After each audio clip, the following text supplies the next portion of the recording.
Oke, 96,7 FM masih kita bersama Ketua Komisi Informasi Provinsi NTB, Pak Suaib Kuri. Seperti yang saya bilang tadi, beliau ini sosok yang komplit. Selain kesibukan, sekarang bertambah juga kesibukannya selain sebagai Ketua KI. Rencana tetap mau nulis atau gimana nih? Tetap menulis ini Ruh ya. Ya. Jangan pernah tidak menulis. Benar. Karena tidak semua orang bisa menulis. Ya, berapa banyak saya hitam putih GP Ansor gitu ya. Kemudian bukunya Pak Her Abduh. Ya, Reimajinasi Keindonesiaan. TGB juga bilang. TGB ya? TGB 3 bukunya. 3 buku. Wah, itu dia. Di zaman TGB. Di Dr. Jul ini baru 1 lah. Baru 1. Nah, itu dia. Pak Her 2. Pak Her 2 ya? Ya. Yang nulis pribadi orang 1. Oke. Ansor 1. Oke. Biografi ya? Biografi. Terus Perda, ya bukan menulis lah kita di Perda itu, hanya kompilasi kita. Saya hanya mengumpulkan Perda tapi ada analisisnya. Dua buku Perda itu. Pro Rakyat. Jadi meskipun sekarang di Ketua KI tetap akan nulis ya? Tetap. Cuman ya kita karena di eranya ini kan era digital ya, transformasi digital ini ya, ke depan KI juga harus bersahabat dengan era digital ini. Bisa jadi roadshow kita pakai bisa offline kan. Oke. Ya, kita ganti cara berkomunikasi dengan cara offline. Ya, karena ada banyak channel kan, banyak ruang di media sosial ini. Kita pakai untuk memaksimalkan fungsi KI ini. Ya, benar. Oke, kita ngobrol lagi soal keterbukaan informasi. GBIP, Gerakan Bersama Menuju Informasi Publik yang Desa Benderang itu. Ya. Itu kan yang dilakukan oleh kawan-kawan KI sebelumnya. Itu akan dilanjutkan atau gimana nih nanti sama kawan-kawan sekarang? Saya pikir itu hal baik ya, kalau dalam agama itu pesannya ya. Kaidah namanya itu, sebuah kaidah. Al-muhafazatu ala qadimis sholih wal ahzu bil jadidil aslah gitu. Maknanya gimana? Jadi kalau sesuatu yang lama, ini KI lama gitu kan, kita ibaratkan lah. Dia meninggalkan hal baik. Kita harus pertahankan dan kita jaga dan kita lanjutkan. Dan hal baru itu harus kita tidak boleh berhenti untuk menemukan sesuatu yang baru.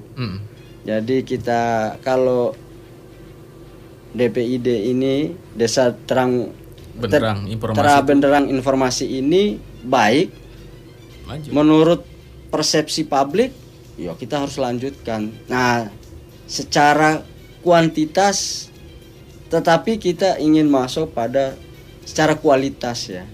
Masyarakat di sekitar desa itu bisa mengetahui hak dia terhadap informasi itu di desa.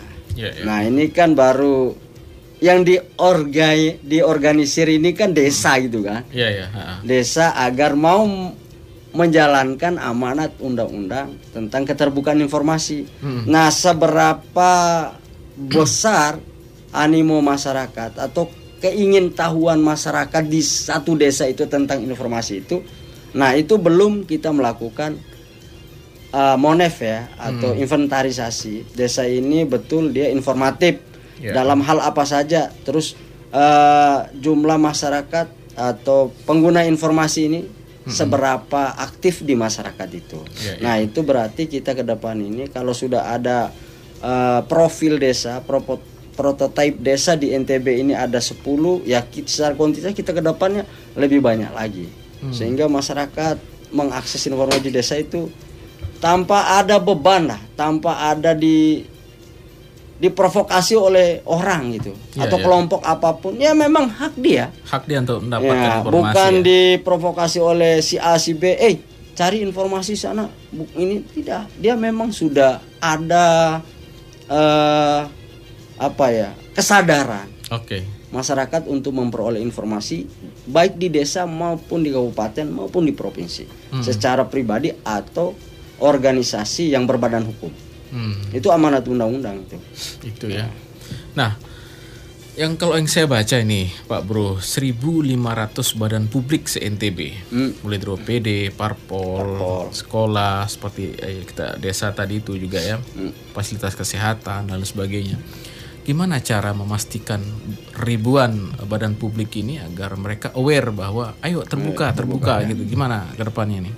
Nah, ini mulai kita dari hasil Monef ya, Monef yang dilakukan oleh teman-teman KI sebelumnya ya, yang sudah melakukan Monef dari badan publik, terutama di OPD ya, dan fokus ke depan juga yang dilakukan oleh KI sebelumnya itu dan akan dilanjutkan oleh kita ini pada 3 hal ya, hajat hidup orang banyak ya, itu termasuk pendidikan, kesehatan dan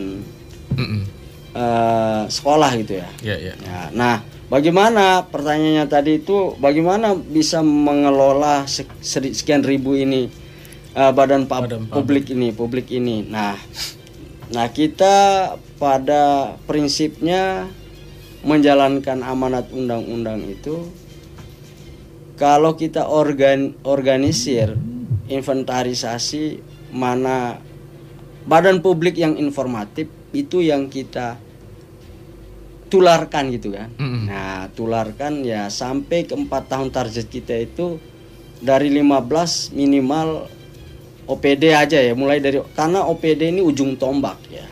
Ujung tombak menyangkut hajat hidup orang banyak. Untuk kesejahteraan, ekonomi, pendidikan, kesehatan itu adanya di OPD. Nah, kalau sudah OPD bisa kita maksimalkan fungsi pelayanan informasinya atau keterbukaan informasinya, maka ke depan itu pasti lembaga lain termasuk badan usaha milik daerah atau desa atau partai politik, organisasi lain juga pasti akan tertular gitu. Cara kerja atau pengelolaan informasi di masing-masing OPD ini. Nah, ini yang kita maksimalkan menjadi secara kuantitas dan kualitas. Model-model baru lah cara dia menginformasikan kepada publik. Nah, ada beberapa dinas yang kalau rumah sakit udah informatif itu luar biasa cara dia menyampaikan informasi kepada publik. Termasuk dinas pendapatan daerah bagus, informatif, dia melayani masyarakat, cara dia mengemas model-model, kalau istilahnya dulu itu kan akronim ya. Mengajak masyarakat untuk bayar pajak, itu kan pakai istilah akronim bagus lah. Jadi sekali orang ingat Dispenda itu, ingat pajak gitu kan. Umpamanya kalau ingat kreatif. Nah, itu memang harus inovatif untuk menyajikan informasi kepada publik, sehingga memori orang itu, karena kebanyakan dinas OPD ini dia menyajikan informasi kepada publik di webnya itu barang mentah gitu loh.